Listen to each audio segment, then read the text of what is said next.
to a Speeding Bulletin report. My name is Steve Younis from supermanhomepage.com, and here's all the Superman related news for the week April 11th to April 17th, 2008. Slashfilm.com reported that Juno director Jason Reitman revealed on the Howard Stern show that he turned down an offer to direct the Justice League movie for Warner Brothers. Seems he just wasn't up for filming a JLA type movie.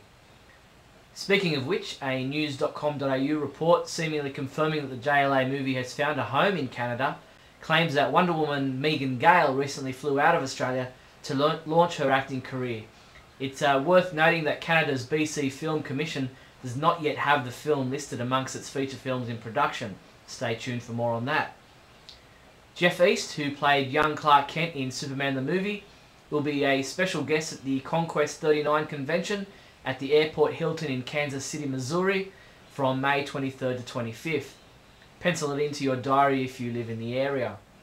The first 15-part Superman serial starring Kirk Alyn will be screened as part of Cleveland, Ohio's Summer of Superman celebrations on Sunday, June 29th at 6:30 p.m. Admission is $10 and the location is the Cleveland Institute of Art Cinematheque in University Circle. So that's another date to pencil in if you live near Cleveland. The 16th episode of Smallville Season 7 aired in the US on Thursday, April 17th. Titled Descent, this episode was touted as the day Lex and Clark become mortal enemies, with one of the main characters dying in this episode. Look for Jeffrey Bridges' episode summary and Neal and Douglas's reviews of this same episode in the next few days. If you haven't seen the episode yet, the CW posted 3 video clips from this episode on YouTube, but be warned, the 3 video clips do contain huge spoilers. The next new episode of Smallville airs in the US on April 24th at 8 p.m. Still on Smallville, the CW has launched their mini website for Kara and the Chronicles of Krypton animated mobisodes. The webpage currently features a preview video clip showing snippets from the animated episodes. Sprint customers can have the episodes sent directly to their video-enabled mobile phone, while the rest of us should be able to see the episodes online in the not-too-distant future. Stephen Kay, the actor who played Stevie Appleby in the I Love Lucy episode in which George Reeves appeared as Superman, will be appearing at the Desilu Playhouse in Jamestown, New York on May 25th during the I Love Lucy celebration. Each ticket holder will have their photograph professionally taken with little Stevie on the Ricardo's living room set.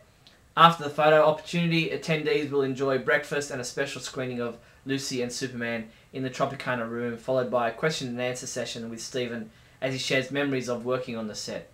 Visit the lucy-desilu.com website for tickets and further details. Newsarama received the cover artwork for DC Universe 0 from DC Comics, which goes on sale Wednesday, April 30th. Price at just 50 cents, this sounds like a must-buy for any fan of the DC Universe. IGN.com interviewed writer Jeff Johns to ask him about his writing process, his work on Superman, and reshaping the DC Universe.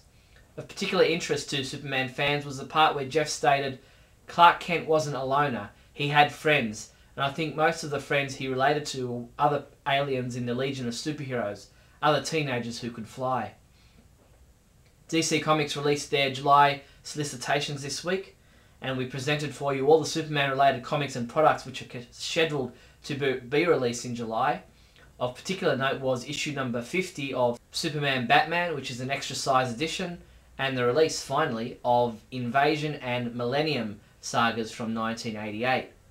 But before we get to July, DC has announced that the May issue of Superman, issue number 676, has undergone a content change from what was originally solicited. In this story, originally scheduled to appear in Superman Confidential number 9, we find out how the Man of Steel met the original Emerald Sentinel, Alan Scott. On April 5th, comic book fans and creators gathered in the Paramount Theatre in Asbury Park, New Jersey, to see a documentary that detailed the history of comic books as part of the Garden State Film Festival.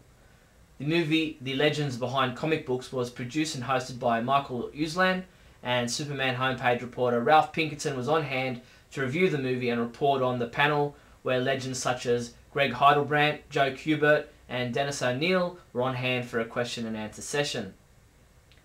Superman-related comic books we reviewed this week were Superman Confidential number 14, the final issue of this title, was reviewed by Neal Bailey, who rated it a 1 out of 5, saying, "This is the kind of issue that a casual fanboy reads and says, 'Hey, see, this is why Superman sucks.'" On the other hand, Neal reviewed Justice Society of America number 14, which he rated a 5 out of 5, saying, "It seems that things are really kicking into line." Countdown to Final Crisis 3 was reviewed by Jason LaRouche, who stated, "Finally the stories have converged, and now we have Darkseid's ultimate goal, collecting the spoils of his war with New Genesis." He rated the issue a 5 out of 5.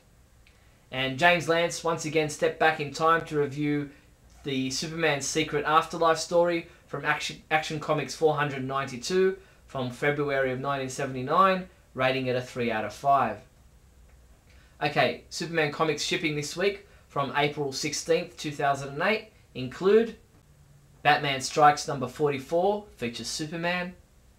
Brave and the Bold number 12, features Superman and Supergirl. Countdown to Final Crisis 2.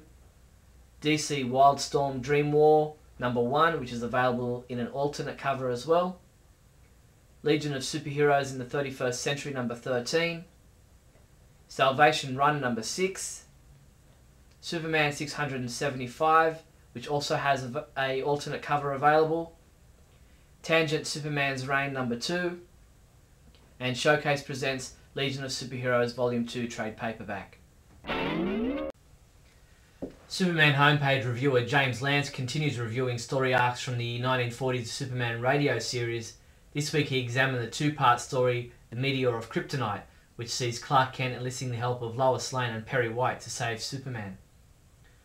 The Superman homepage Ask Matt fan forum was updated this past week, with Matt Idelson, DC Comics editor of the Superman comic books, answering your questions about the Superman books. Come by to see what he had to say about ongoing continuity issues, Supergirl's origin, and much more. On the subject of fan forums, the Superman homepage QFK forum is now in session, with writer Kurt Busiek joining the Superman homepage to answer your questions about Superman 675, his final run on the series. Visit the website now to submit your questions. That's all the Superman related news for the week, April 11th to April 17th. I'm Steve Younis from supermanhomepage.com.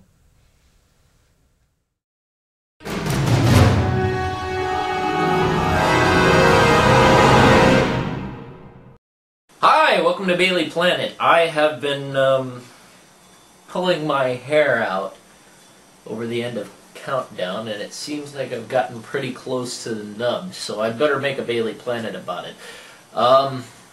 Yeah, I just read an issue where Darkseid fights Turtle Boy in the middle of Metropolis as Superman watches and does nothing about it. Then Orion pops out of nowhere and kills Darkseid. And I've been reading Countdown, and I've been reading Death of the New Gods, and Orion is killed in Death of the New Gods, and yet he pops back up in Metropolis to kill Darkseid, inexplicably, violating the metaphor/prophecy of being in a fire pit through, oh well, there's a fire pit in your heart, Dad. And then Superman's just sitting by while Metropolis is destroyed, and like, this is between a father and son, and all the people on that bridge that Jimmy picked up and smashed Darkseid with. And all of the plots that have been going along in Countdown so far are completely irrelevant to this story. And, yeah, is it any wonder I pulled my hair out and have no interest in seeing how this ends?